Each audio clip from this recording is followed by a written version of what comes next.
السلام علیکم ورحمۃ اللہ وبرکاتہ۔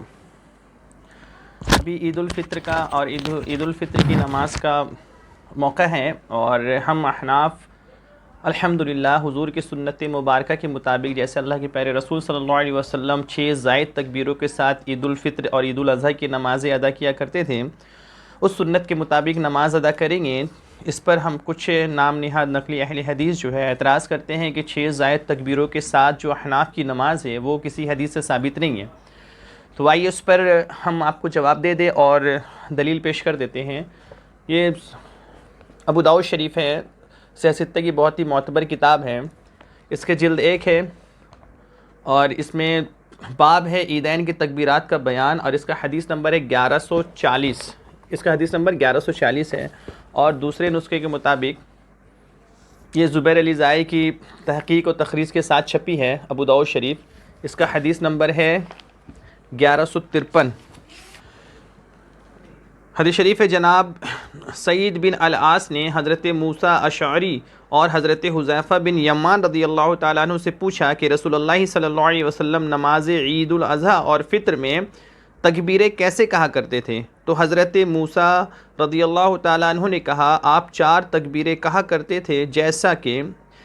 جنازے میں ہوتی ہیں۔ حضرت حذیفہ رضی اللہ تعالیٰ عنہ نے کہا، انہوں نے سچ کہا۔ حضرت ابو موسیٰ رضی اللہ تعالیٰ عنہ کہنے لگے، میں جب بصرہ میں لوگوں پر امیر تھا تو ایسے ہی تکبیریں کہا کرتا تھا۔ ابو عائشہ نے کہا کہ میں سعید بن العاص کے پاس حاضر تھا۔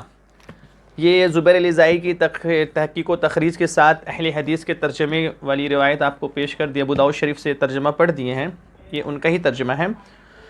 اور پھر اس کے بعد امام اعظم ابو حنیفہ رحمۃ اللہ تعالیٰ علیہ کا بھی یہی مذہب ہے، اسی حدیث شریف کے مطابق، کہ نماز عید کی پہلی رکعت میں 4 تکبیریں کہی جائیں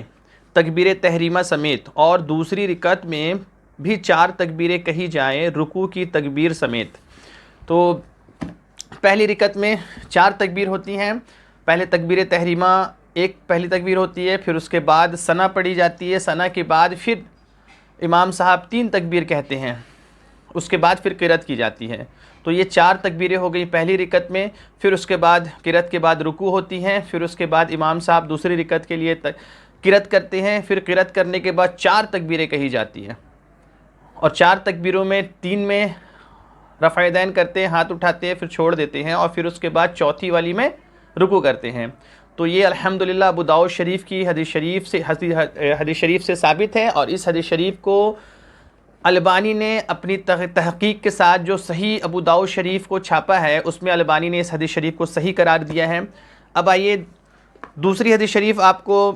امام اعظم ابو حنیفہ کی مشہور و معروف کتاب جو ہے کتاب الآثار،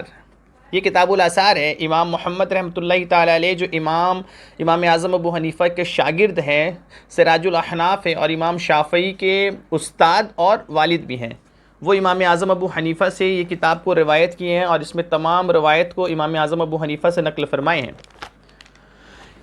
اس کا باب ہے عید کی نماز، اور صفحہ نمبر 112-113 ہے، اور حدیث نمبر ہے 202۔ اس میں امام محمد رحمۃ اللہ تعالیٰ علیہ حدیث شریف روایت فرماتے ہیں، امام محمد رحمۃ اللہ تعالیٰ علیہ فرماتے ہیں کہ ہمیں حضرت امام ابو حنیفہ رحمۃ اللہ تعالیٰ علیہ نے خبر دی، وہ حضرت حماد رحمۃ اللہ علیہ سے اور حضرت ابراہیم رحمۃ اللہ تعالیٰ علیہ سے روایت کرتے ہیں، آپ مسجد کوفہ میں بیٹھے ہوئے تھے، اور آپ کے ساتھ حضرت حذیفہ بن یمان اور حضرت موسیٰ بن اشعری رضی اللہ تعالیٰ عنہما بھی تھے۔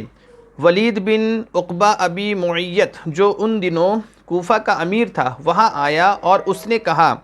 کل تمہاری عید ہے تو میں کیا طریقہ اختیار کروں؟ تو ان دونوں حضرات نے حضرت عبداللہ بن مسعود رضی اللہ تعالیٰ عنہ سے عرض کیا، اے ابو عبد الرحمن رضی اللہ تعالیٰ عنہ، اس کو طریقہ بتائیں۔ حضرت ابن مسعود رضی اللہ تعالیٰ عنہ نے اسے بتایا کہ وہ اذان اور اقامت کے بغیر نماز پڑھائے، پہلی رکعت میں 5 اور دوسری میں 4 تکبیریں کہیں، اور دونوں رکعت کی قرأتوں کو ملائیں، اور نماز کے بعد سواری پر خطبہ دے۔ حضرت امام محمد رحمۃ اللہ تعالیٰ علیہ فرماتے ہیں، ہم اسی بات کو اختیار کرتے ہیں، میں کھڑے ہو کر خطبہ دینے میں کوئی حرج نہیں، اگرچہ سواری پر نہ ہو۔ حضرت امام ابو حنیفہ رحمۃ اللہ علیہ کا بھی یہی قول ہے۔ سبحان اللہ، اس میں کیا ہے کہ کل 9 تکبیریں ہیں، جس میں تکبیر تحریمہ اور رکوع کی تکبیریں شامل ہیں۔ پہلی رکعت میں تکبیر تحریمہ کہہ کے اللہ اکبر کریں گے، پھر اس کے بعد ثنا پڑھیں گے، پھر 3 زائد تکبیر ہوگی، پھر اس کے بعد قرات ہوگا، پھر رکوع ہوگی۔ یہ کل 5 تکبیریں ہو گئی پہلی رکعت میں، اور پھر دوسری رکعت میں 4 ہے۔ پہلے قرات کی جائے گی، پھر اس کے بعد امام صاحب 4 تکبیر کہیں گے، جس میں 3 بار ہاتھ اٹھا کر چھوڑ دینا ہے، 3 زائد تکبیر ہیں، اور پھر اس کے بعد چوتھی رکوع کر لینا ہے۔ سبحان اللہ، امام محمد رحمۃ اللہ علیہ فرماتے ہیں ہم اسی حدیث شریف پہ عمل کرتے ہیں، اور ہمارا مذہب بھی یہی ہے، اور امام اعظم ابو حنیفہ کا بھی یہی قول ہے۔ اور پھر دوسری کتاب امام محمد رحمۃ اللہ تعالی علیہ کی موطا امام محمد سے بھی حدیث شریف آپ کو پیش کر دیتے ہیں۔ اس کا باب نمبر 70 ہے، باب کا نام ہے عیدین کی نماز میں تکبیرات، اور حدیث نمبر ہے 236۔ اس میں امام محمد رحمۃ اللہ تعالی علیہ پہلے امام مالک رحمۃ اللہ تعالی علیہ سے ایک روایت 12 زائد تکبیر کی نقل فرماتے ہیں، اور پھر امام محمد رحمۃ اللہ تعالی علیہ فرماتے ہیں، دیکھیے آپ کے سامنے سکین بھی لگا دیتے ہیں، کہ امام محمد رحمۃ اللہ علیہ نے فرمایا کہ لوگوں کا عیدین کی تکبیروں میں اختلاف ہے، لہٰذا تم جس پر عمل کرو بہتر ہے، اور ہمارے نزدیک، یعنی ہم احناف کے نزدیک، ہمارے نزدیک حضرت عبداللہ ابن مسعود رضی اللہ تعالی عنہ سے جو مروی ہے وہی افضل ہے کہ وہ ہر عید میں کل 9 تکبیریں کہا کرتے تھے، 5 پہلی رکعت میں اور 4 دوسری رکعت میں، اور انہی میں تکبیر تحریمہ اور رکوع کی تکبیر بھی شامل ہیں۔ پہلی رکعت میں قرات سے پہلے اور دوسری رکعت میں بعد قرات، یعنی رکوع کرنے سے پہلے، اور یہی حضرت سیدنا امام اعظم ابو حنیفہ رضی اللہ تعالیٰ عنہ کا قول ہے۔ سبحان اللہ، امام اعظم ابو حنیفہ رضی اللہ تعالیٰ عنہ جو 80 ہجری میں جن کی ولادت ہوئی ہے، جن کا زمانہ الحمدللہ 30 سال صحابہ اکرام کا آپ نے پایا ہے، اور آپ نے جو بھی حدیث شریف، جو بھی آپ کا مذہب ہے، نماز پڑھنے کا طریقہ یا پھر دیگر جو بھی معاملات ہیں، وہ صحابہ اکرام سے آپ نے براہ راست سیکھا ہے، اور صحابہ اکرام سے الحمدللہ جو صحیح سند کے ساتھ مروی ہے، اور جو صحابہ اکرام نے حضور سے جو عمل سیکھا ہے، جس طریقے سے نماز پڑھنے کو صحابہ اکرام نے اختیار کیا ہے، وہ امام اعظم نے صحابہ اکرام سے لے کے ہم غلاموں تک پہنچایا ہے۔ اور ہماری دلیل کیا ہے، یہ آپ کے سامنے ابو داؤد شریف کی روایت کو پیش کیے ہیں، پھر اس کے بعد کتاب الآثار جو امام اعظم ابو حنیفہ کی بہت ہی مشہور و معروف کتاب ہے، جس کو امام محمد نے روایت فرمایا ہے امام اعظم سے،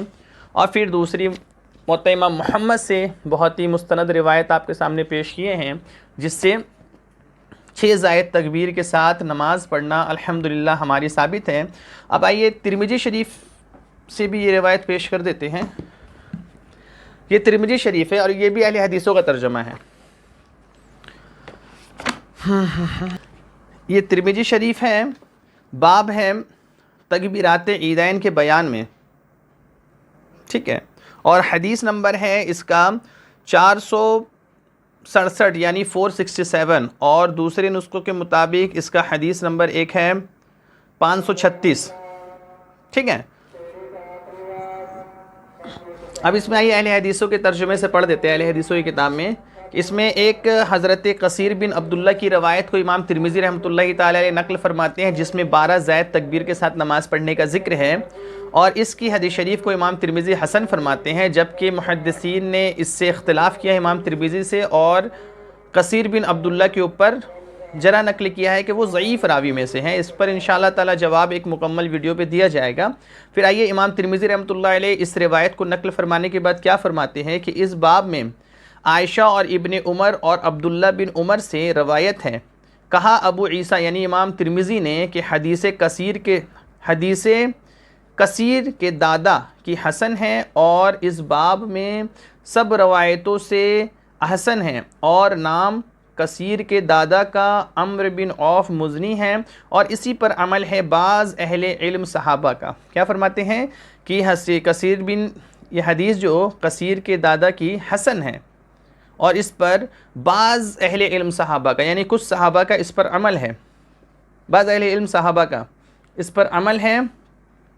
اور ایسا ہی مروی ہے حضرت ابی ہریرہ رضی اللہ تعالیٰ عنہ سے کہ انہوں نے امامت کی مدینہ میں اسی طرح، اور یہی قول ہے اہل مدینہ کا، اور یہی کہتے ہیں مالک ابن انس اور شافعی اور احمد اور اسحاق، ٹھیک ہے. اور پھر اس کے بعد فرماتے ہیں امام ترمذی اور مروی ہے ابن مسعود رضی اللہ تعالی عنہ سے، حضرت عبداللہ ابن مسعود سے، کہ انہوں نے عیدین میں 9 تکبیریں کہیں، پہلی رکعت میں 5 قبل قرات کے، یعنی پہلی رکعت میں حضرت عبداللہ ابن مسعود نے 5 تکبیریں کہی ہیں جو قرات سے پہلے تھیں، جس میں تکبیر تحریمہ اور رکوع کی قرات بھی رکوع کی تکبیر بھی شامل ہیں، اور دوسری میں 4 قرات کے بعد کہ ما تکبیر رکوع کے، یعنی کہ پھر دوسری رکعت میں آپ نے 4 تکبیریں کہیں جس میں جو قرات کے بعد تھی، جس میں رکوع کی تکبیر بھی شامل ہے. ہاں، ما تکبیر رکوع کے. اور مروی ہے کئی صحابیوں سے رسول اللہ صلی اللہ علیہ وسلم کے. پھر کیا فرماتے ہیں امام ترمذی کی یہی روایت جو ہے یہ مروی ہے، یعنی روایت ہے کئی صحابہ سے، یعنی بہت سارے صحابی رسول صلی اللہ تعالی علیہ وسلم سے، اور یہی قول ہے اہل کوفہ کا، اور یہی کہتے ہیں سفیان ثوری. امام ترمذی نے صاف فرما دیا کہ یہ جو حضرت عبداللہ ابن مسعود رضی اللہ تعالیٰ عنہ کی روایت ہے، یہ کئی صحابی رسول سے ثابت ہے کہ حضور پاک صلی اللہ علیہ وسلم جو ہے کہ 6 زائد تکبیر کے ساتھ نماز پڑھا کرتے تھے. پہلی رکعت میں آپ جو ہے وہ تکبیر تحریمہ کے ساتھ اور رکوع کی تکبیر کے ساتھ 5 تکبیر کہتے ہیں، اور دوسری رکعت میں رکوع کی تکبیر کے ساتھ آپ 4 تکبیر کہتے ہیں، جس میں رکوع اور تکبیر تحریمہ کی یہ 3 تکبیر کو نکال دے تو 6 زائد تکبیر ہوتی ہے، جو الحمدللہ ہم احناف کا مذہب ہے. اور امام ترمذی رحمۃ اللہ تعالی علیہ بھی فرماتے ہیں کہ حضرت عبداللہ ابن مسعود رضی اللہ تعالی عنہ اور حضور کے کئی صحابہ اکرام سے یہ روایت مروی ہے، اور یہی قول سفیان ثوری اور اہل کوفہ کا ہے. اب اہل کوفہ کون ہیں؟ اہل کوفہ حضرت مولا علی کرم اللہ وجہ الکریم کے دور خلافت میں آپ نے کوفہ کو اپنا دارالحکومت بنایا تھا، اور آپ کوفہ تشریف لے گئے تھے. سرکار مولا کائنات علی کرم اللہ وجہ الکریم جو حضرت حضور پاک صلی اللہ علیہ وسلم کے علم کے شہر کے باب ہے، دروازہ ہیں، اور پھر آپ کے ساتھ سرکار مولا کائنات علی کرم اللہ وجہ الکریم کے ساتھ تقریباً 1500 صحابی رسول کوفہ میں مقیم تھے، سب کوفہ پہنچ گئے تھے. تو پھر اہل کوفہ کا یہی قول ہے، مطلب 1500 صحابہ اکرام کا سرکار مولا علی اور آپ کے اصحاب کے ساتھ، اور حضرت عبداللہ ابن مسعود اور آپ کے اصحاب کے ساتھ 6 زائد تکبیروں پر عمل ہے، اور الحمدللہ یہ صحیح روایتوں سے ثابت ہے. ابھی بہت ساری روایت ہے، یہ تو پہلی ویڈیو ہے انشاءاللہ الرحمن. اس کے بعد آپ کو طحاوی شریف کی بھی روایت پیش کریں گے، پھر مصنف ابن ابی شیبہ کی بھی روایت پیش کریں گے. بہت زیادہ ویڈیو، بہت وقت لمبا ہو جائے گا، شارٹ ویڈیوز بنانا چاہ رہے ہیں، پھر بھی بہت وقت نکل گیا. یہ طحاوی شریف ہے امام طحاوی رحمۃ اللہ تعالی علیہ کی. اس پر بھی آپ کو بہت ساری روایت پیش کریں گے کہ حضور پاک صلی اللہ علیہ وسلم جو ہے وہ 6 زائد تکبیر کے ساتھ نماز عیدین، عید الفطر اور عید الاضحیٰ کے پڑھا کرتے تھے. ٹھیک ہے، تب تک کے لیے اجازت چاہتے ہیں. السلام علیکم ورحمۃ اللہ وبرکاتہ.